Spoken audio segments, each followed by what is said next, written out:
Okay, we continue with legend. And legends always come with a big bang. Yossi Vardi, please.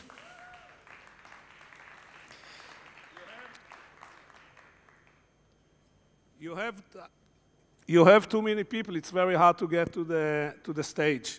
We are going to do the dialogue this way.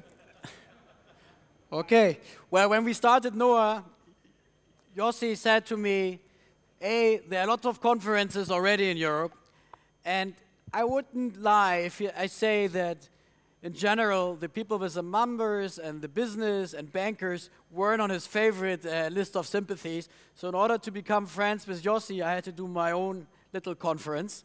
And he was there the first year, and now 4 years later, I'm very pleased to say he's back. And I must say it's amazing. You know, the first conference were in some small, not small, a ballroom of hotel with much less people. And now it seems you are taking over London. Well, somebody has to, and I think we are hopefully on a good way. So who does? Where are you going to do the next year conference? In London again. In London, yes, but in what hall? This will not be enough. Well, we will see. We will see. It's a good problem to have. Yossi has done 80 angel investments, 20 exits, and interestingly, 5 of the exits happened in last year. And I asked him to talk a little bit about his life, his 45 years in technology, and 43. about Israel. I tend to exaggerate. I'm a banker. I'm sorry. Okay. First of all, thank you very much for inviting me again, and thank you very much for putting this great conference together. I think Marco is entitled to a nice round of applause. Hey, guys, this is not the best you can do. Try a little bit harder. Thank you. And Marco, I have to tell you that extracting this kind of applause at this time, you know, in the afternoon, which you know that we professional schmoozers call this slot the graveyard slot, because everybody is kind of falling asleep. It's quite interesting. A few weeks ago, I spoke at this time after lunch, and a guy fell asleep at the first row, and I told the guy next to him, can you please wake him up? So he looked at me and told me, you made him sleep, you wake him up. Good, so what can I tell you? I started my career 43 years ago. I created a software company. It was the 6th software company in Israel. Me and 6 of my friends, we put together $5,000, and we created a company. And we had the feeling that this is kind of the last minute to jump on this opportunity of software, because the market was saturated. And you look back and you see what's going on. It's quite amazing. Yesterday, Steve Ballmer was in Tel Aviv, and he launched Windows 8. He showed a whole series of very interesting products. Some of them I'm sure will do well. Some of them he will have to fight. He announced that they are opening Xbox for developers in Israel, which is very important. And it is important because 2 weeks ago we had the DLD conference. Can I do a little bit of promotion to DLD, or it will be inappropriate? DLD. Yeah, you run a very nice panel. So we had a number of events. One of the events was Facebook event for game developers. And Julian, who is in charge of developers relations and games in EMEA, told us that 50% of the top games in Europe are produced by Israel. Look, you are now going to be exposed for 8 minutes to a shameless, hard Zionist propaganda. And if anybody doesn't like it, he can leave the room. I'm not insulted. But what's going on is really very interesting. Ballmer asked each one of us, we were 15 people around the table, to say what we think is the most important upcoming thing. And if you know Israel, is each one around the table had a very definitive idea what Microsoft has to do in order to grow, etc. At the end, I told Ballmer, you just saw a demonstration of the Israeli spirit. You built a company of $200 billion, but we know better what you should do. So that was kind of the spirit. we are doing in Israel lot of products. We are very good in creating products. We are less good in marketing, so we open offices in generally in the United States, but now your government is doing an amazing effort, the UK government, amazing effort to attract people to come over here. We have lot of visits between the UK and Israel. In this conference, which I just mentioned, we had 85 people from the UK coming to visit, which was quite amazing.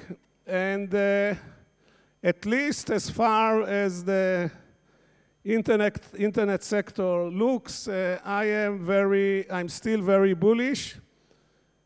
Marco told you I invested in 80 internet companies since '96. I had 20 exits. He didn't mention to you that I had also very embarrassing and ridiculous 20 failures.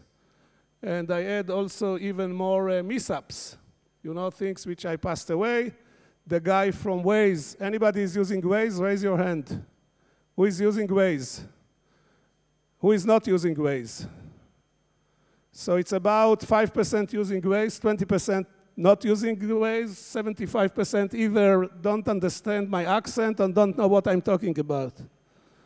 So go and download the Waze. It's a very, very exciting. You have a message for me? No?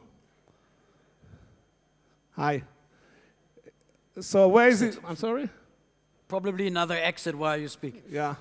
Waze is a great product which is produced in Israel, Wix, and a number of other things. Really very interesting. Who in the crowd, who in the audience visited Israel?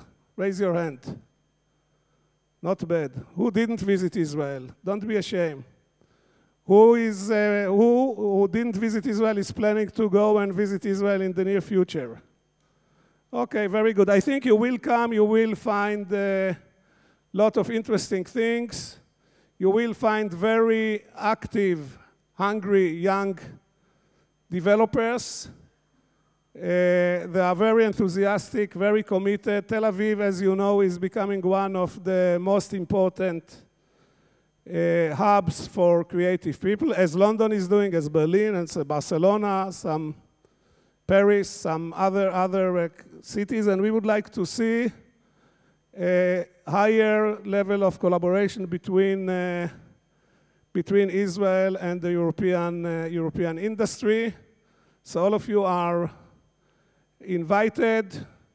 Most of the large European companies who involve in internet are having activities in Israel. To mention some, Deutsche Telekom, France Telecom, Vodafone, Telefonica, all of them have this kind or another business in Israel. Telefonica bought Jaja, which is managed by O2 from the UK.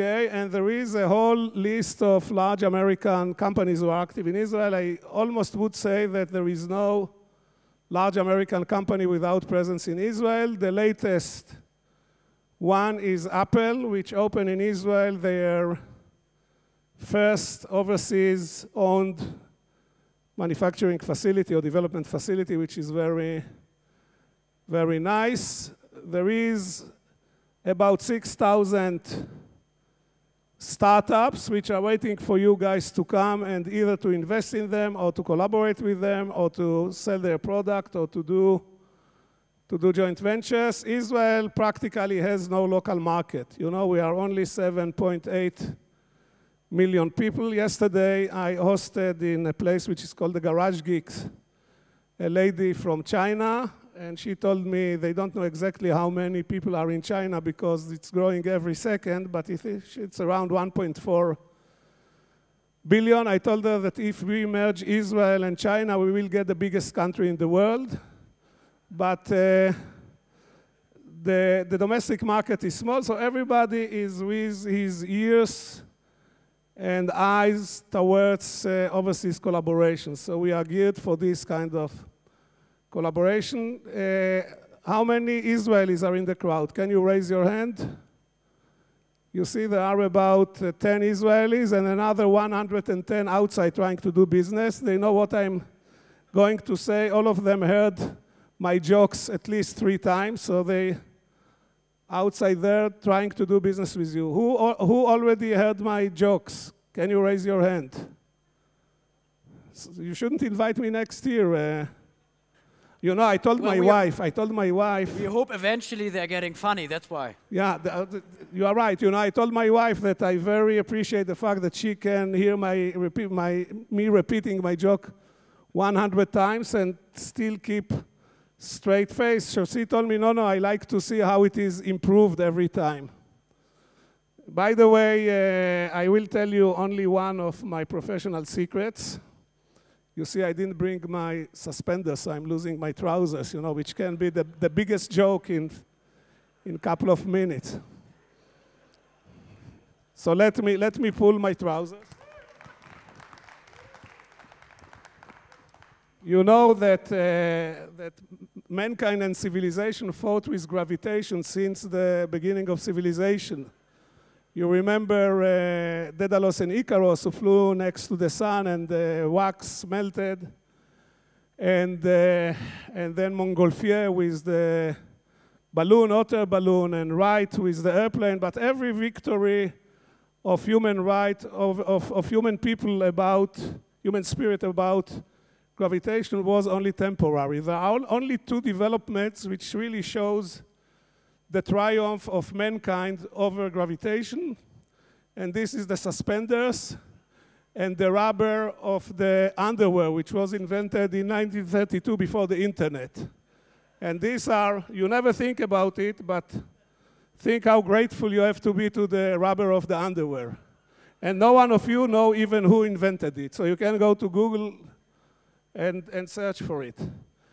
Okay. Marco, I understand that my time is running. You look to me very nervous. Your time is not up. My time is go up. So now you are going to see 3 or 4, how many good Israeli young people? We only could locate Dror because the rest, as you said, is doing business in the main lobby.